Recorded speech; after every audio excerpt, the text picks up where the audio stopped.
Alright, what's up everyone? Welcome back to the channel. I'm Tokenicer and I'm here to bring you guys in-depth analysis, insights, and news from the digital asset space, along with covering the progressive tokenization of the world. So in today's video, I'm going to be doing things a little different. I'm going to be sharing a part of a Terramoon Exclusive with you guys from my personal show on there, Tea Time with Token. So in this episode, I broke down 2 CBDC projects, in addition to some collaborations on CBDC projects with MIT, and of course how this potentially ties together into Quant network, and what business they might have behind Central Bank Digital Currencies. So if you guys want full access to this deep dive, in addition to everything else like Brian's TA, first access to any deep research I find, one-on-one lessons and discussions, and my weekly show of Tea Time with Token, where we do a bunch of deep dives into a lot of strong fundamental projects, be sure to check out Terramoon Ventures, and I'll be sure to link it right down below. And as always, if you guys do decide to join, I do have a discount code, which is Tokenized, for 25% off, so you can save that 25% and keep stacking these fundamentally strong projects at these low prices.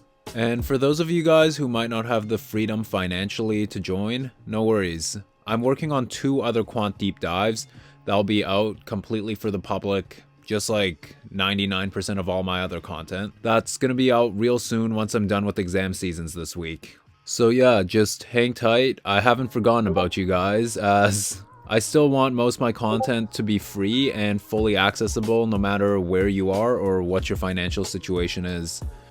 And as always, none of what you're about to hear or read, or even what you get if you join Terramoon Ventures, is any form of financial or investment advice, as none of us are financial advisors. But now that we got that out of the way, let's get right into it.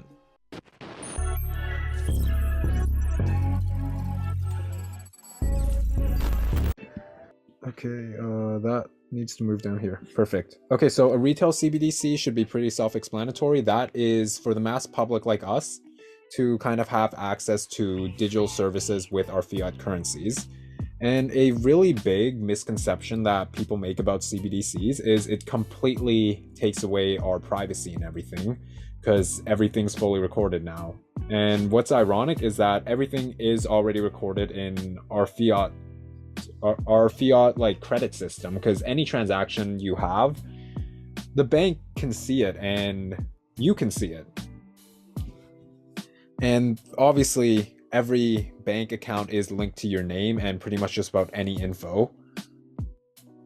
So what retail CBDCs will allow for is stuff like ZKs, zero knowledge, and encryption.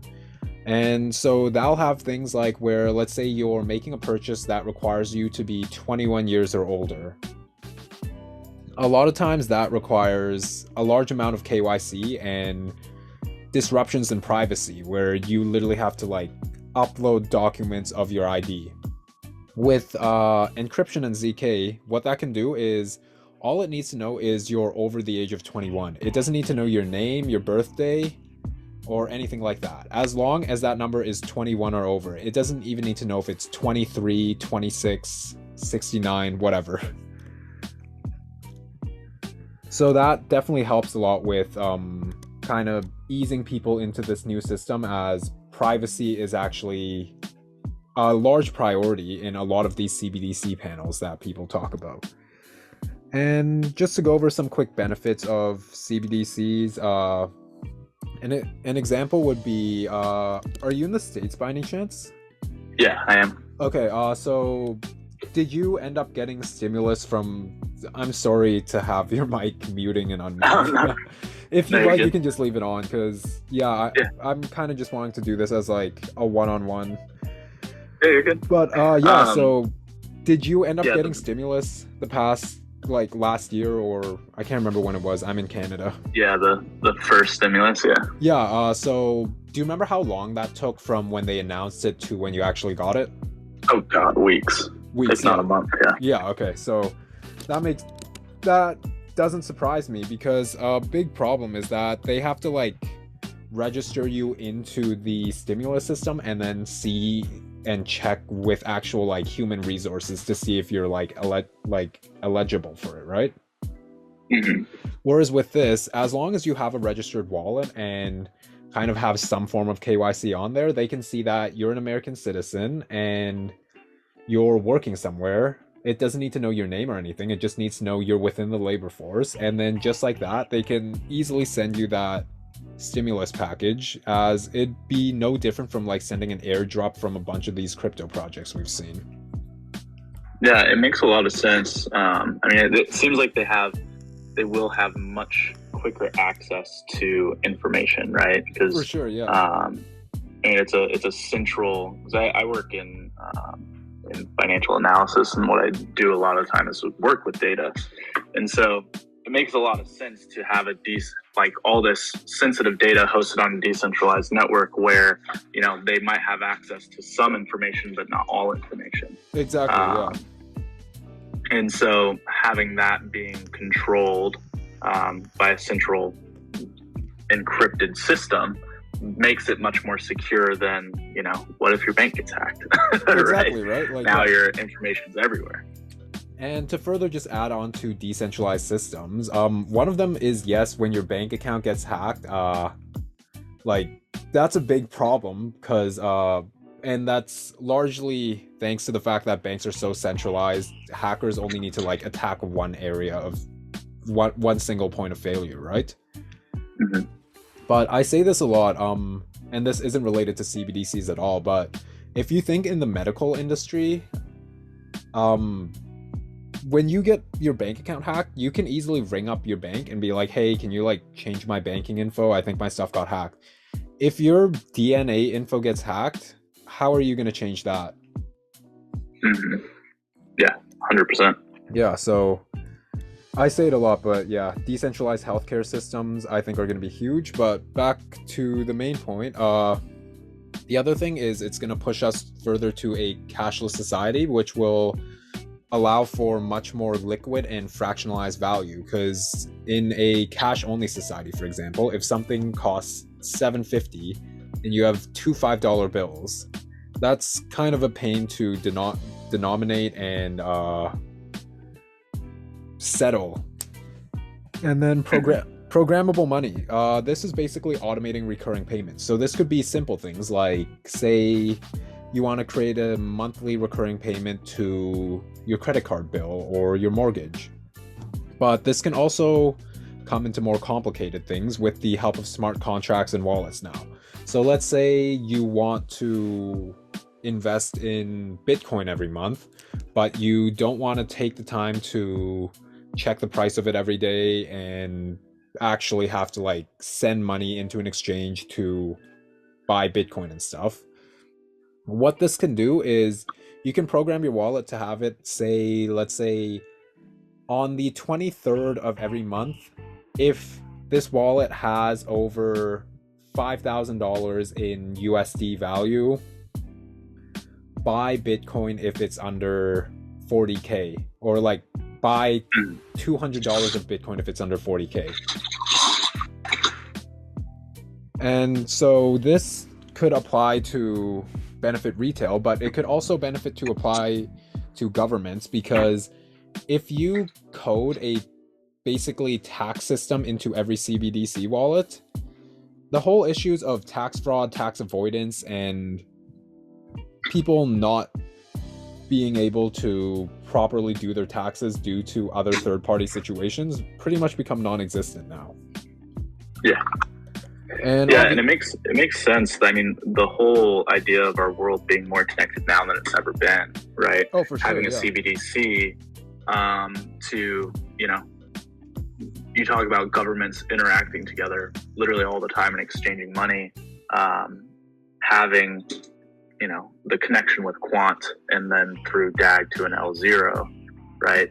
You can literally exchange any currency with any other currency. It makes complete sense. The benefits and the speed at which cash can be then exchanged it's light years ahead of the current systems, right? Yeah, for sure. And for someone like you being actually in the finance industry, I bet you can see a lot of these flaws in there, and how like a central bank digital currency can essentially ease off a lot of these issues. Yeah. I mean, you talk about how much value there is just in pending assets on a daily basis. I mean, you extrapolate that. I mean, just from one business that I'm a part of, it's big. But you extrapolate that across the world and pending transactions that are waiting to be settled. I mean, it's massive. Exactly, yeah, and that ties into our next point perfectly, and that's the issue with cross-border transactions at the moment.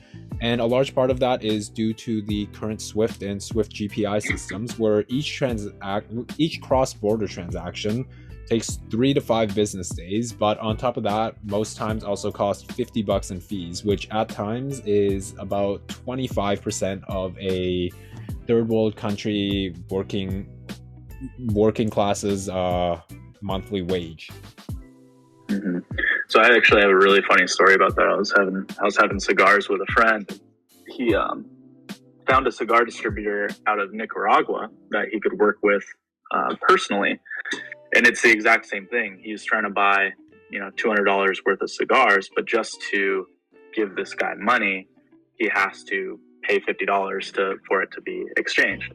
And so moving to a CBDC would allow, these small company owners, cigar manufacturer, small cigar manufacturer in Nicaragua, to then reach any market that he needs to, for a much smaller fee, and the money to be distributed much quicker.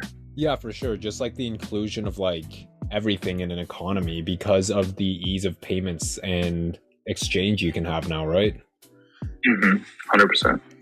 All right, but yeah, so that's basically what CBDCs are. Now let's get a quick rundown of these. So there are multiple CBDC projects that the Bank of International Settlements has formed, and I'll just click here real quick and show you some of the banks that are within this consortium. That's the Bank of International Settlements.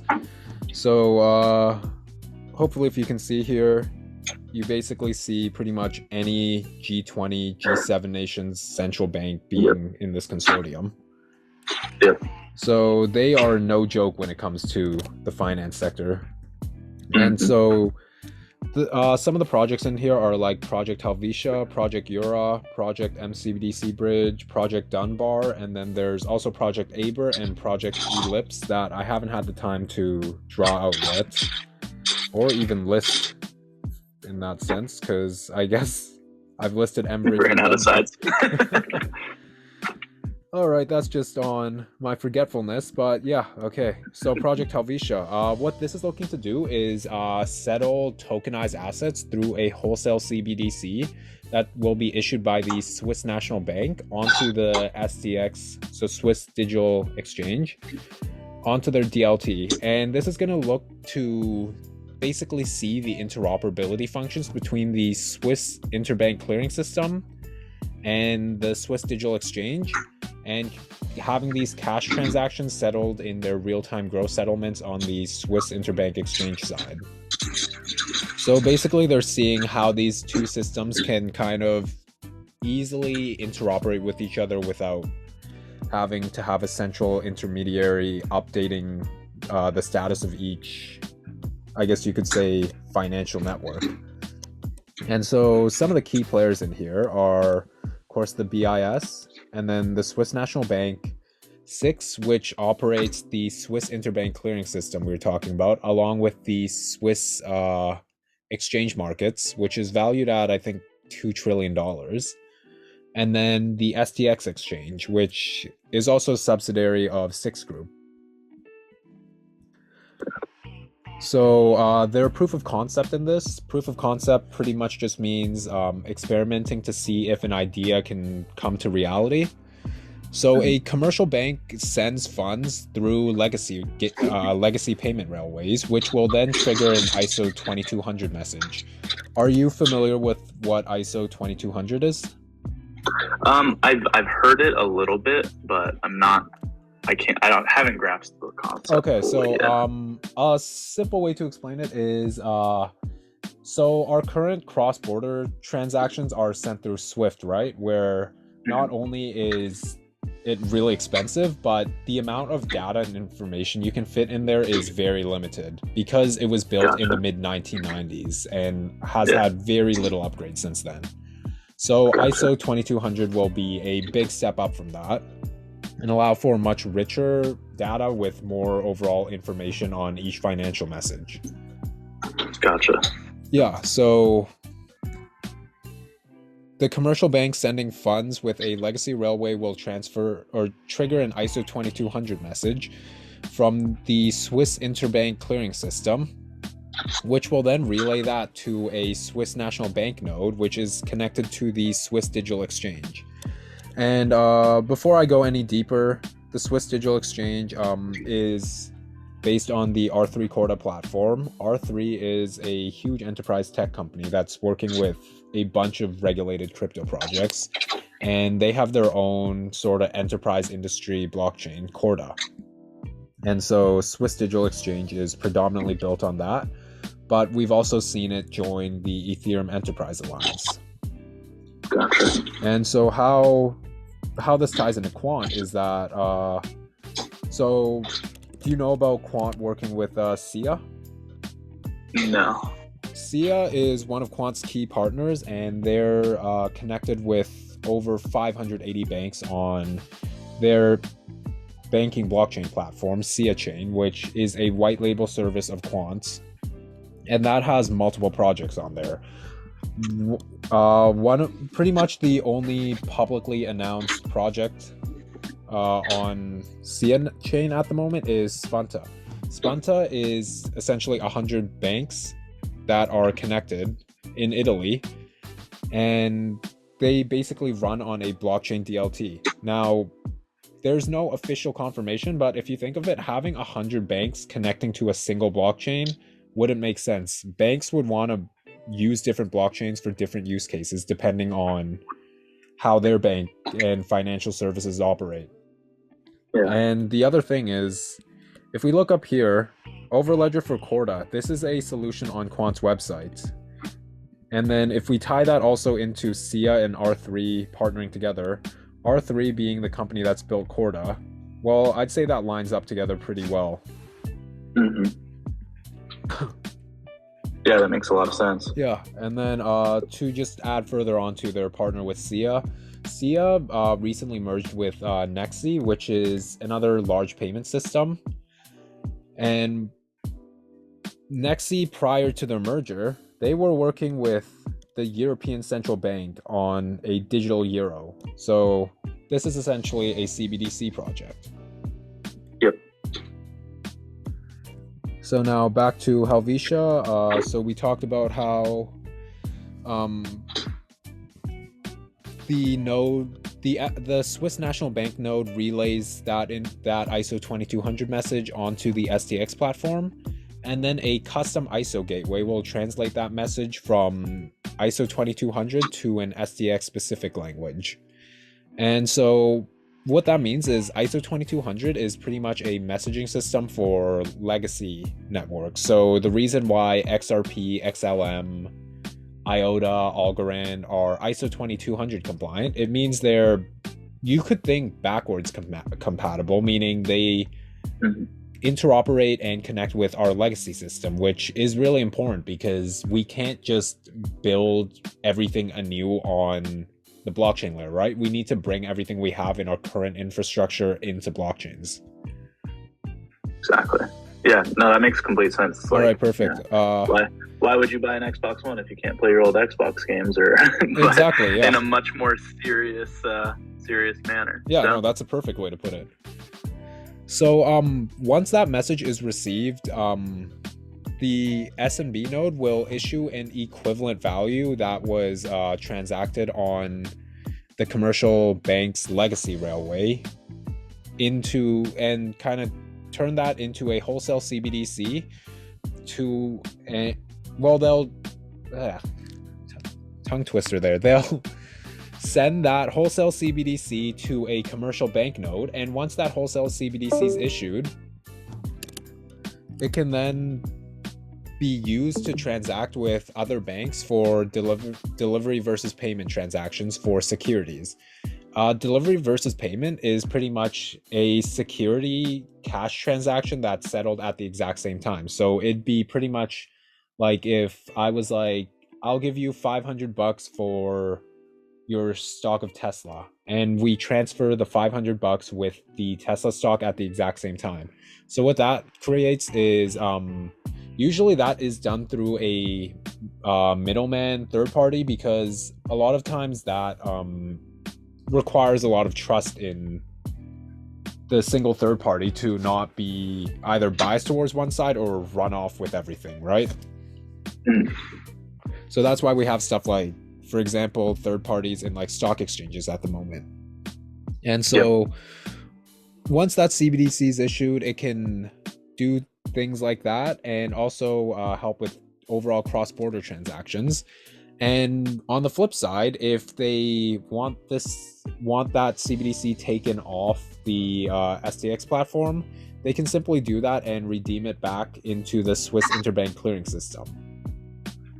And here I've drawn up just a couple little diagrams of how this will work. So this is on the issuance and redemption of a CBDC on a DLT. So we see the Swiss interbank clearing system. So let's say it gets settled here. It can then move onto the DLT platform of STX. But then let's say they want to bring that back into the interbank clearing system. They can move that back that way. So you have an easy forwards and backwards compatibility and interoperability between both these systems.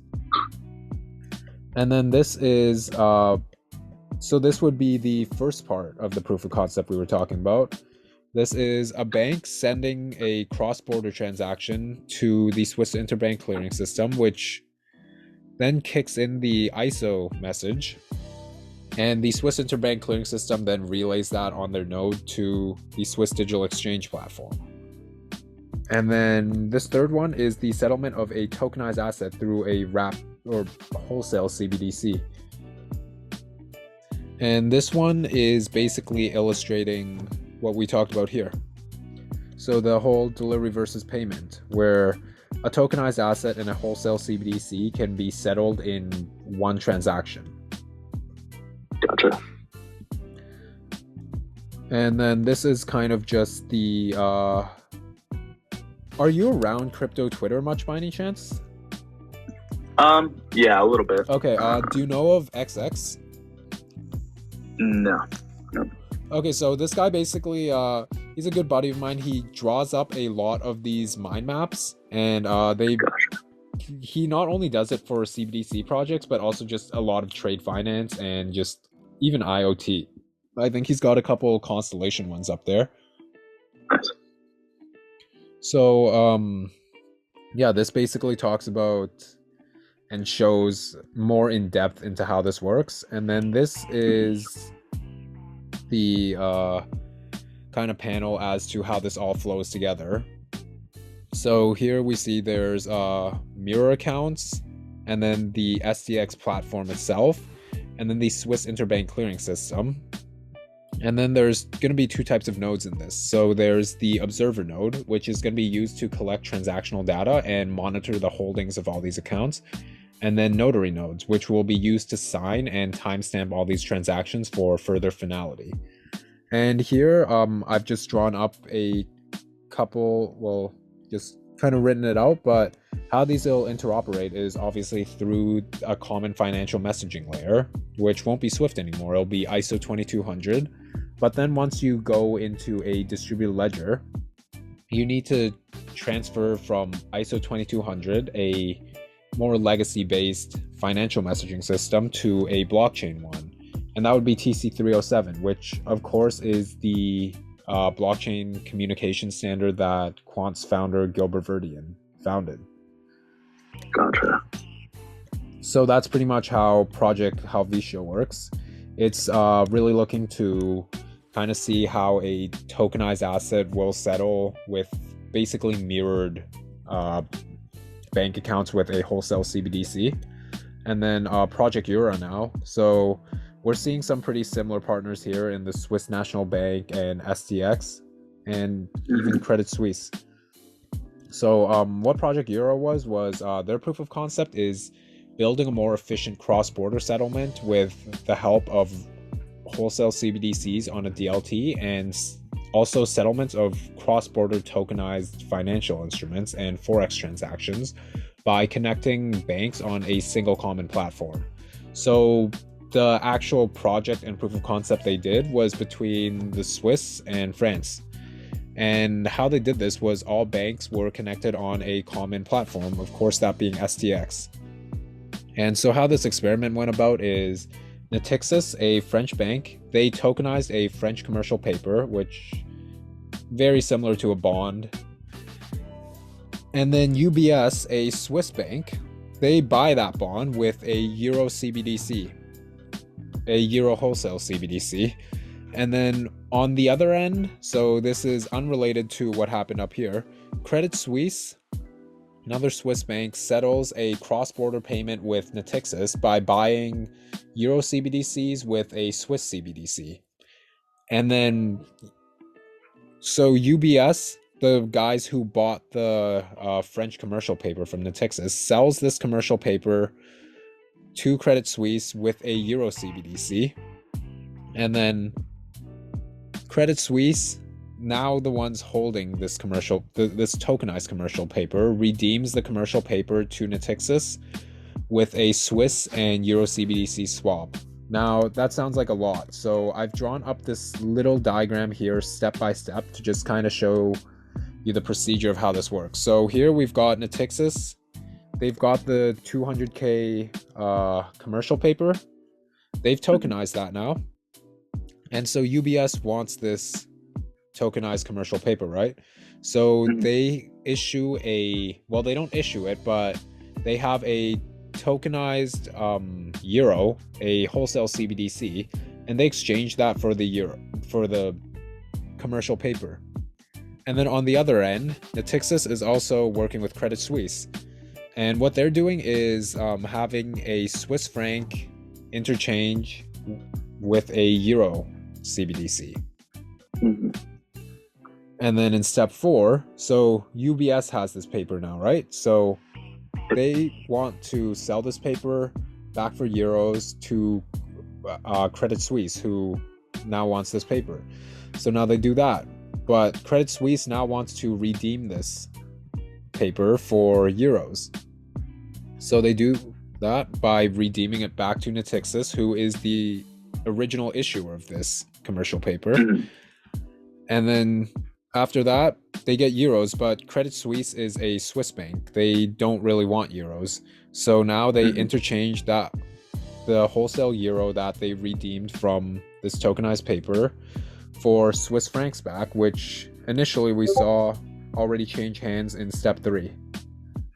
Gotcha. So this is a pretty direct transfer of multiple assets, where in our current financial system, it would look something like this, going through a bunch of loopholes, and third-party intermediaries.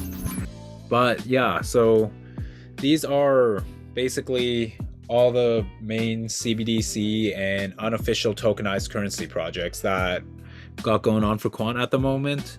I know there's a little more with Project Dunbar and Project Enbridge that might have some collaborations with Quant through their connections with SDX, SIX, and overall the Swiss financial markets. But for now, this is what we've got, and yeah. Let me know what you guys think. If you have any questions or anything, feel free to fire away. Alright, so yeah, that was our little sneak peek into what went on in our show Tea Time with Token today. Hopefully everyone enjoyed it and managed to get something good out of there, whatever it may be. We had an awesome time breaking down just part 1 of our CBDC series, and we're even more excited to have more community members come in and join us as we continue to deep dive into a bunch of other topics in our future shows. Remember, if you want to catch the full show in addition to all the future series and everything else, then head on over to Terramoon Ventures with my discount code Tokenized. Link will be right down below. And don't forget to hit that like and subscribe and turn that ringer on if you liked what you saw so you don't miss a thing. And if you guys want even more content just like this, be sure to check out the Twitter and Instagram for more threads and analysis, and the Medium and Spotify for more breakdowns and deep dives. And as always, make sure you guys stay safe and keep grinding. Let's keep growing together as a community. Until next time, peace.